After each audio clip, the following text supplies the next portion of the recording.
नमस्कार दोस्तों। आज देख लेते हैं आज के द हिंदू के कुछ इंपॉर्टेंट न्यूज़ देख लेते हैं। सबसे पहले पेज पे आपके सामने है, ये देखिए आज का द हिंदू है 22 मई का।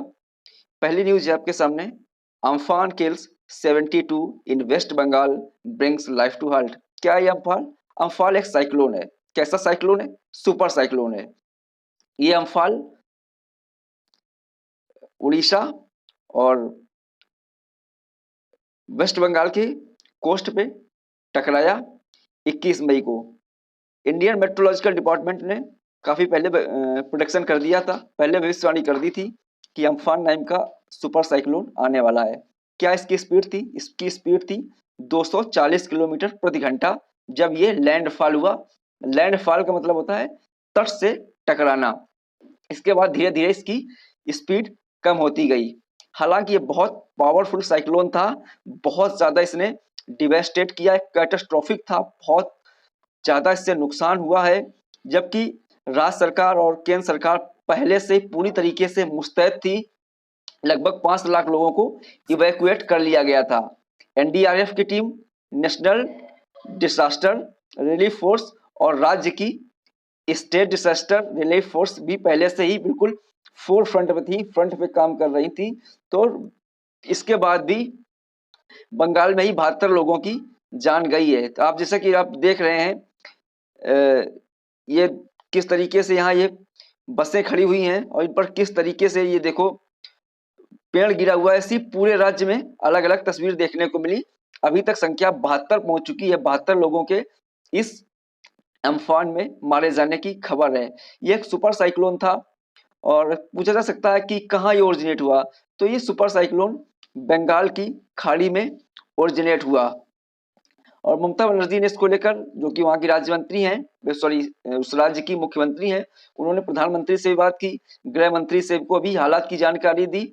और वो बता रही हैं कि आज पीएम जैसे कि पीएमओ से भी जानकारी मिली कि आज नरेंद्र मोदी जी बंगाल जा रहे हैं और एक वो एरियल सर्वे करेंगे, हवाई सर्वे करेंगे। इसमें उत्तरी परगना और 24 परगना जो जिले हैं वो बुरी तरीके से डैमेज हुए हैं। सुंदरबन जिला भी डैमेज हुआ है और जिससे बहुत सारा नुकसान है। घरों को नुकसान हुआ है, फोन लाइन की जो मोबाइल कनेक्टिविटी है वो टूट गई है, सड़कों में बहुत ज्यादा डिसरप्शन आया है, बिजली की पोल्स टूट गए हैं, तार टूट गए हैं। बहुत कई लोगों को इलेक्ट्रोक्यूशन मतलब बिजली के गिरने से मारे जाने की खबर है।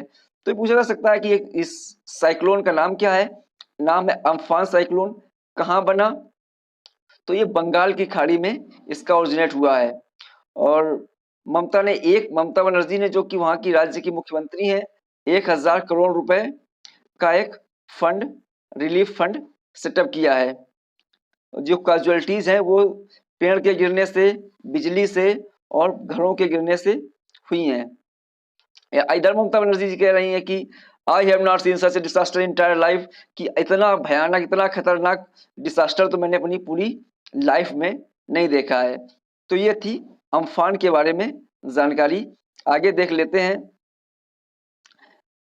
ये है, ये हमारी जो आपको फोटो दिख रही है, ये फोटो इस घेरे में, ये फोटो किसकी है? ये फोटो है जो हमारे एक्सटर्नल अफेयर्स मिनिस्ट्री है, जिसको बोलते हैं विदेश मंत्रालय। एक्सटर्नल अफेयर्स मिनिस्ट्री के ये ऑफिशियल स्पोक पर्सन है। इनका नाम है अनुराग श्रीवास्तव। अनुराग श्रीवास्तव अभी पिछले ही महीना नए अपॉइंट हुए हैं। इससे पहले लगभग 3 साल तक विदेश मंत्रालय के स्पोक पर्सन थे रवीश कुमार। तो अनुराग श्रीवास्तव की तरफ से एक स्टेटमेंट आया है, जैसा कि स्क्रीन दिख रहा है, कि PLA block in Indian patrols in Ladakh Sikkim says ministry of external affairs. तो विदेश मंत्रालय की ओर से ऑफिशियली कहा गया है कि पीएलए का मतलब होता है पीपल्स लिबरेशन आर्मी। ये पीएलए जो है, ये चाइना की जो सेना है उसका नाम है पीएलए। पीएलए जो है भारत की जो पेट्रोलिंग है, पेट्रोलिंग मतलब सीमा पर निगरानी गश्ती को रोक रही है। कहाँ कहाँ? लद्दाख में, सिक्किम में। अभी कुछ दिन पहले आपने सुना होगा कि लद्दाख में भारतीय और भारतीय और चाइना के जो कॉम्बैट हेलीकॉप्टर हैं, कॉम्बैट जो व्हीकल हैं, वो सामने आ गए और कई सारी वीडियो वायरल हुई सिक्किम में की सीमा के पार किस तरीके से चाइना के सैनिक भारतीय सीमा में घुसने की कोशिश कर रहे हैं और भारत के जो हमारे जवान हैं वो धक्का मार के उनको बाहर निकाल रहे हैं। इसके बाद कई जवानों के भी घायल होने की खबर आई, इसमें 4 से 5 जवान भारतीय सेना के और 10 से 11 जवान चाइनीज सेना के पीएलए के भी घायल हुए। और आगे कि India rejects China's claims of trace pass into territory. China जो क्लेम कर रहा था, चाइना दावा कर रहा था कि भारत जो है उसकी सीमा का अतिक्रमण कर रहा है, तो विदेश मंत्रालय की तरफ से पूरी तरीके से उसका दावा खारिज कर दिया गया है।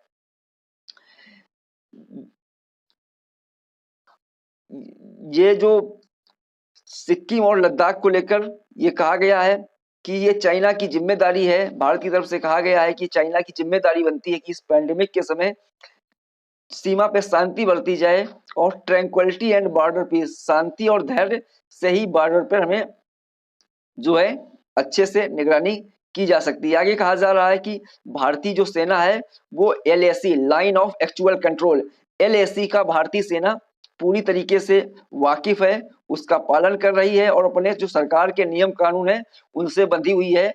भारत की सेना किसी भी प्रकार की एलएसी पर कोई ऐसी गतिविधि नहीं कर रही है जिससे कि कोई टकराव उत्पन्न हो। और आगे कहा जा रहा है कि जो भी भारत की एक्टिविटी हो रही है, all Indian activities are entirely on the Indian side of LAC, Bharat की सारी एक्टिविटीज भारत की सीमा के अंदर हो रही हैं और चाइना भारत की जो पेट्रोलिंग है उसको बाधित करने का प्रयास कर रहा है।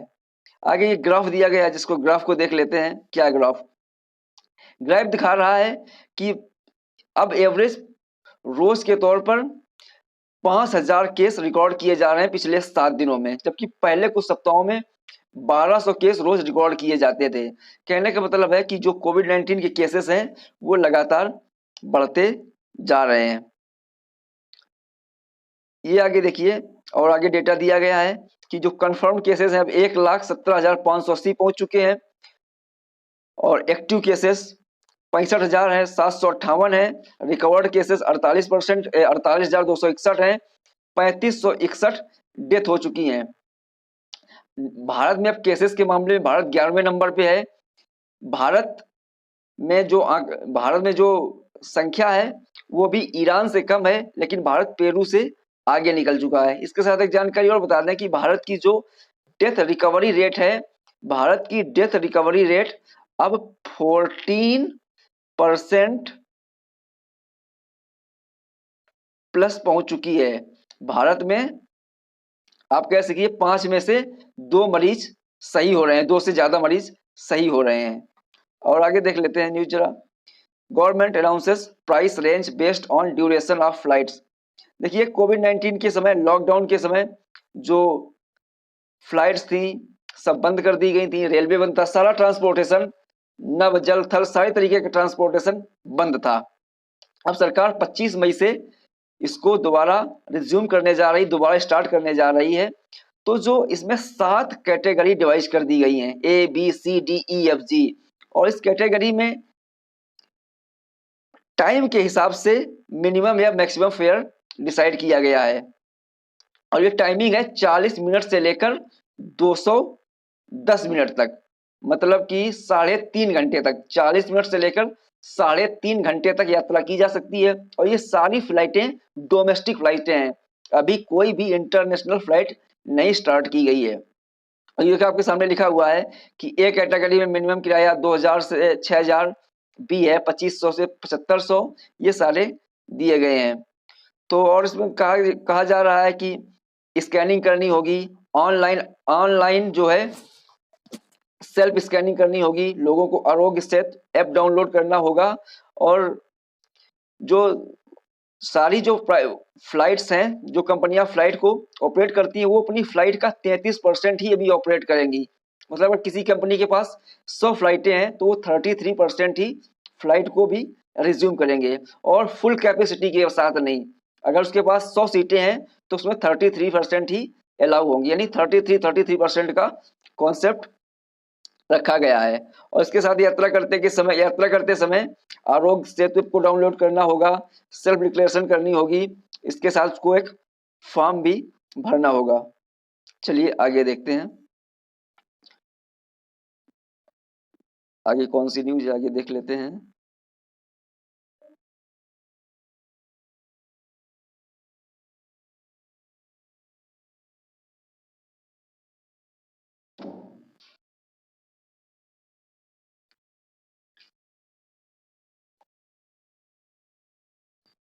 एक मिनट, एक ये देखिए, कांग्रेस लॉन्चेस किसान न्याय स्कीम।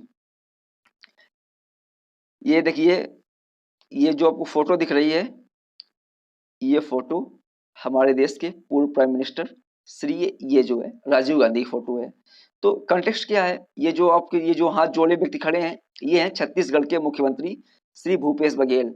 तो कल जैसा कि 21 मई थी, और 21 मई 1991 को हमारे देश के पूर्व प्रधानमंत्री थे श्री राजीव गांधी का असैसिनेशन किया गया था। असैसिनेशन किया गया था, कहाँ हुआ था?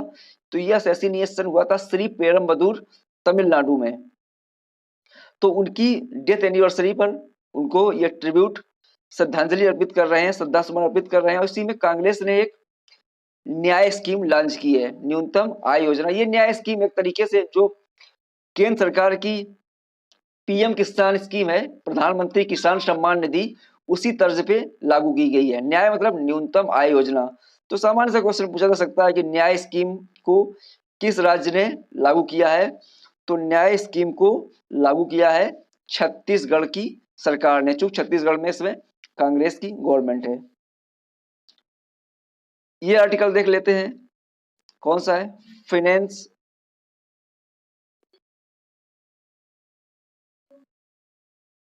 ये आर्टिकल।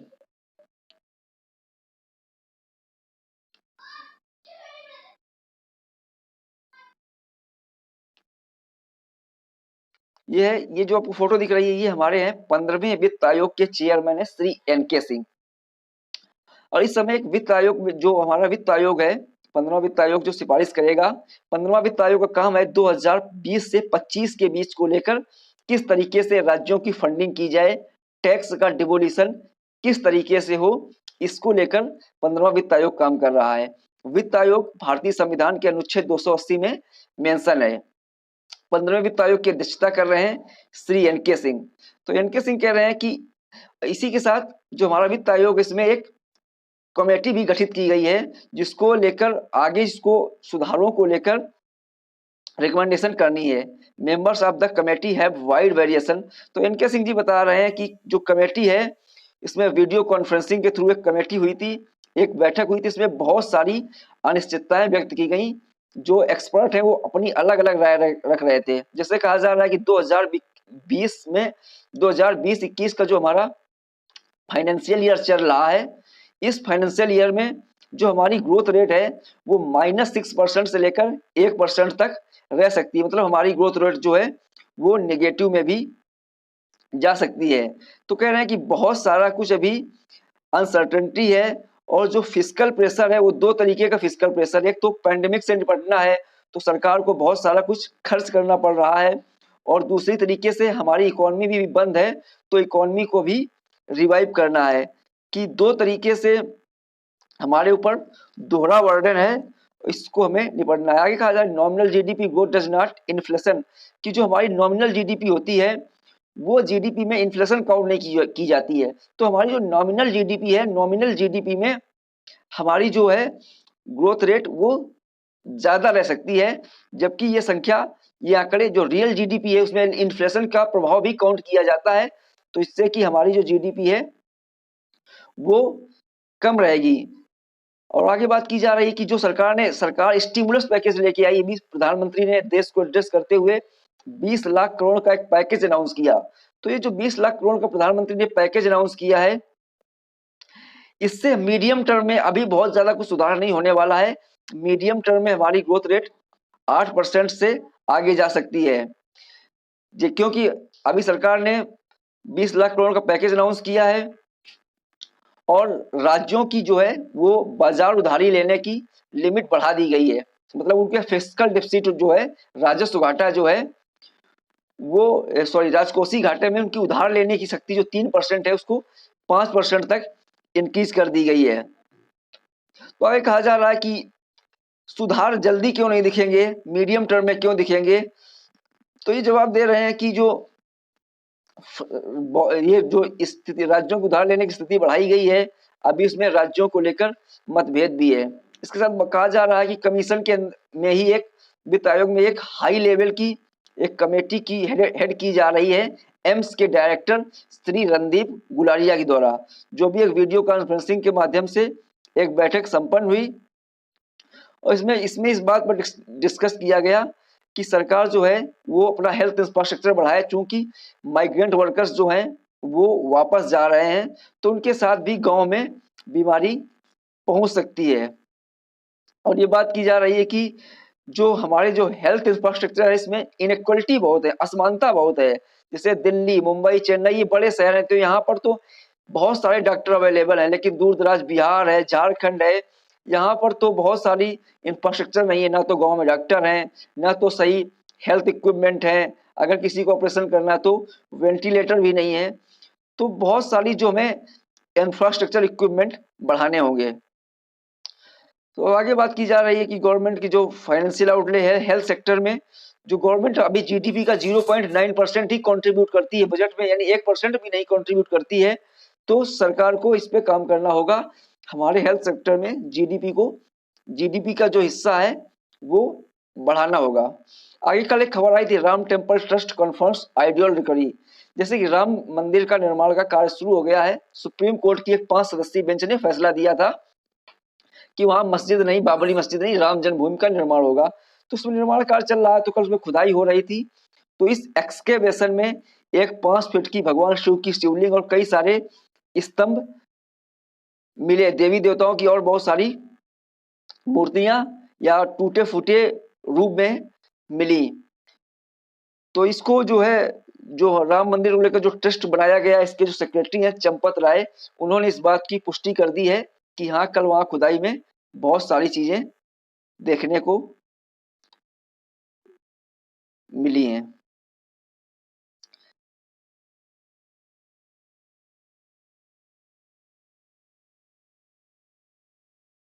तो यही कुछ इंपॉर्टेंट न्यूज़ थी, ज़्यादा इंपॉर्टेंट न्यूज़ है नहीं। तो thank you, thank you very much for this discussion. Thank you, thank you.